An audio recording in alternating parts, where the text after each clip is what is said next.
We already established that the purpose of any business is to supply the needs and wants to a customer. If a company is out of stock or the service is not delivered as agreed, profit is affected. In this scenario, there's no stock available, which will drastically affect the profit if not rectified, as customers will simply go elsewhere. You need to use resources available to you to rectify the situation. Using the out-of-stock scenario as an example, we would use the resources available to us to ensure we get stock as soon as possible by contacting other suppliers, find out from the current supplier when the goods can be delivered, asking an assistant to look for other suppliers, phone around ourselves, and evaluate all different solutions to ensure profitability for the organization. To solve this problem or to do this, I would need to set goals to achieve. Objectives. The objective in this case, we have to find out of stock items. So how will I get them back in stock? Let's have a look at setting SMART goals. Firstly, I'm going to look at being specific. So what is my goal? How often? How much? And where? Then I'm going to look, can my goal be measured? In this case, I'm looking at an out-of-stock item, so I could say yes, I could measure it if I could get it in a specific amount of time. Then achievable, can I achieve that specific goal? And then realistic, can it be achieved in time? And then timely, is there a specific time frame?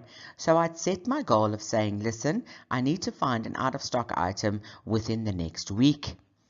Then I need to go and say, if I say week, yes, I know that's a week, so it can be measured. Is it achievable? Yes, there's about 5 or 6 other suppliers that can also supply me with the goods. I'm just negotiating the price, whatever the case may be. So I've got to go and look, can my goal be achieved? So can I find the stock in a week? And then I look and say, can it be achieved in the time? Is it realistic? Yes, it is realistic because I've got those 5 people, and the realistic goal is that I can actually provide a service even if I make less profit. Then timely, can it be done in the time frame that I've set? So if I've set a week, can I do it in that time frame? That you need to go and decide, but set a SMART goal in order to be able to achieve it. The advantages of setting SMART goals is that there's a business benefit, it shows direction, and there's a quality of service to that. Once I've set my main goal, my SMART goal, then I can break that down into an action plan. So how am I going to achieve that specific goal? I can draw myself up an action plan, and if I look at the example on the screen, it says objective, target date, responsibility, action steps, and resources. So under objective, what do I need to do to achieve this goal? I need to find out of stock items. I then need to load the vendor if it's a new vendor, and I have to send vendor applications, and then I have to load the supplier, and all these things take time. So I need to set target dates, which is exactly what we've done.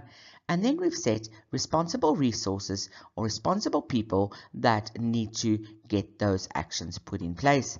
Then I do my action steps, in other words, what needs to be done to do that specific objective or to meet that objective. So in the case of the first example there, we can say phone potential suppliers. So for Teresa to find out of stock, she'll need to phone the potential suppliers. What resources does she need? She needs a telephone, she needs the product information, she needs time, and she needs a computer. All right, and the same goes for all the other objectives that need to be met.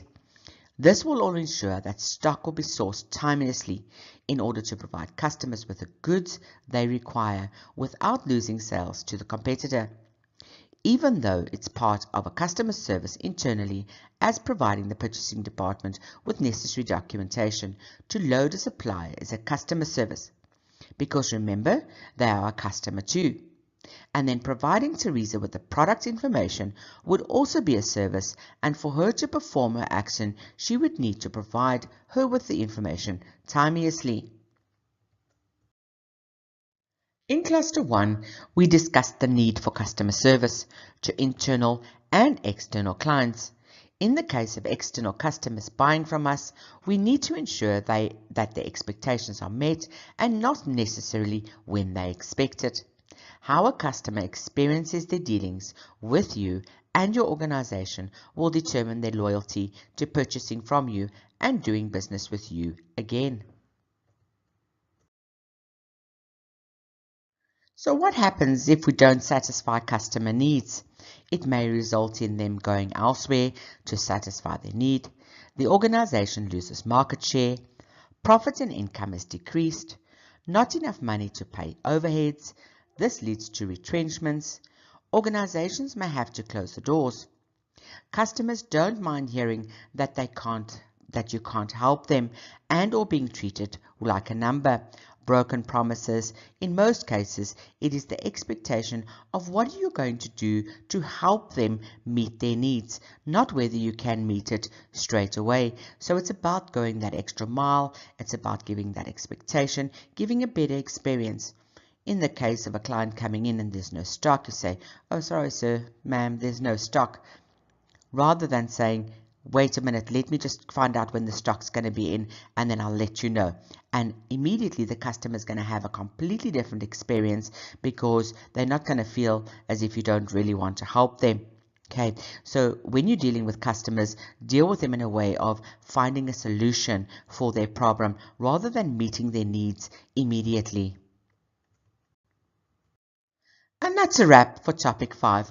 One more topic left and you've completed your qualification documentation and you've gone through all your videos and you now have the knowledge to go back to those assessments and go and check exactly or make sure that you understand what you've actually executed. That is the main idea here, not whether you found competent or not yet competent. It's about your own growth and development throughout the process.